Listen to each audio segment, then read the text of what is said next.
السلام علیکم ناظرین، ارطغرل غازی سیزن 2 ایپیسوڈ 1 کے پارٹ 1 میں خوش آمدید۔ ایپیسوڈ کے آغاز میں ہم دیکھتے ہیں حلیمہ سلطان اور ارطغرل غازی جنگل میں گھوڑا دوڑائے جا رہے ہوتے ہیں۔ حلیمہ سلطان اداس ہو کر ایک جگہ ارطغرل سے آگے نکل جاتی ہے۔ ارطغرل پیچھے سے کہتا ہے حلیمہ حلیمہ، لیکن حلیمہ سلطان اس کی ایک نہیں سنتی اور ایک ندی کے کنارے جا کر ایک درخت کے نیچے کھڑی ہو جاتی ہے۔ دوسری جانب سے ارطغرل غازی بھی اپنے گھوڑے پر سوار پانی سے گزرتا ہوا حلیمہ سلطان کے پاس آن پہنچتا ہے اور حلیمہ سلطان سے اداس لہجے میں کہتا ہے، تمہارے دل میں کیا ہے جو تم مجھے نہیں بتا رہی ہو؟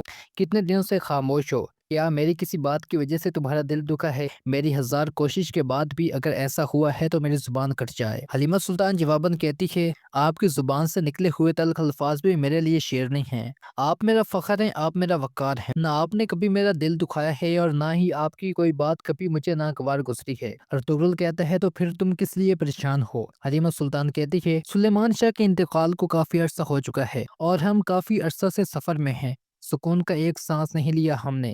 ایک جگہ تو کھانا بدوش بھی تھک کر پڑاؤ ڈال دیتے ہیں۔ موسم بہار کے آتے ہی ہماری مشکلات میں اضافہ ہوتا جا رہا ہے، لیکن نہ ہی مجھے کسی اندھیرے کا خوف ہے اور نہ ہی راستے میں آنے والی کسی مشکلات کا ڈر ہے۔ مجھے صرف آپ کا ساتھ کافی ہے۔ ارطغرل غازی اپنے گھوڑے سے نیچے اتر آتا ہے، حلیمہ سلطان بھی گھوڑے سے نیچے اتر آتی ہے۔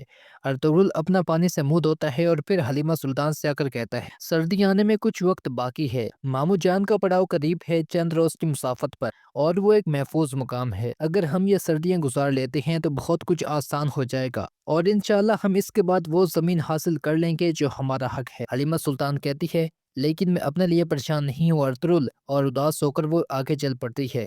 ارطغرل بھی اپنی تلوار کو نکالتا ہوا اس کے پیچھے چلتا ہے۔ حلیمہ سلطان دور جا کر ایک درخت کے نیچے کھڑی ہو جاتی ہے اور ارطغرل بھی اس کے پاس آ جاتا ہے۔ ارطغرل حلیمہ سلطان سے کہتا ہے، پھر کس بات کی ہے یہ پریشانی؟ حلیمہ سلطان کہتی ہے، تمہیں یاد ہوگا ہم نے سلیمان شاہ سے وعدہ کیا تھا کہ اگر ان کے پوتے ہوئے تو ان کا نام گندوز، سوجی اور عثمان رکھیں گے۔ ارطغرل کہتا ہے، انشاءاللہ ایسا ہی ہوگا، ہماری اولاد ہماری آنکھوں کی ٹھنڈک ہوگی۔ حلیمہ سلطان کہتی ہے، لیکن میں نے کہا نا کہ میں اپنے لیے پریشان نہیں ہوں۔ ارطغرل کہتا ہے، پھر تم کس کے لیے پریشان ہو؟ حلیمہ سلطان کہتی ہے، میں اپنی اولاد کے لیے پریشان ہوں۔ میں امید سے ہوں ارطغرل۔ یہ سن کر ارطغرل کی خوشی کی کوئی انتہا نہیں رہتی اور وہ اپنی تلوار کو ہوا میں لہراتے ہوئے زور سے کہتا ہے، یا اللہ تیرا لاکھ لاکھ شکر ہے۔ زمین و آسمان کو گواہ بنا کر کہتا ہوں، میں بابا بننے والا ہوں بابا۔ حلیمہ سلطان اسے کہتی ہے، ارطغرل سنبھالو خود کو۔ ارطغرل کہتا ہے، مت روکو مجھے، پورا قبیلہ اس خوشخبری کو سننے کے لیے بےتاب ہے۔ کاش اگر بابا سلیمان شاہ زندہ ہوتے تو انہیں کتنی خوشی ہوتی۔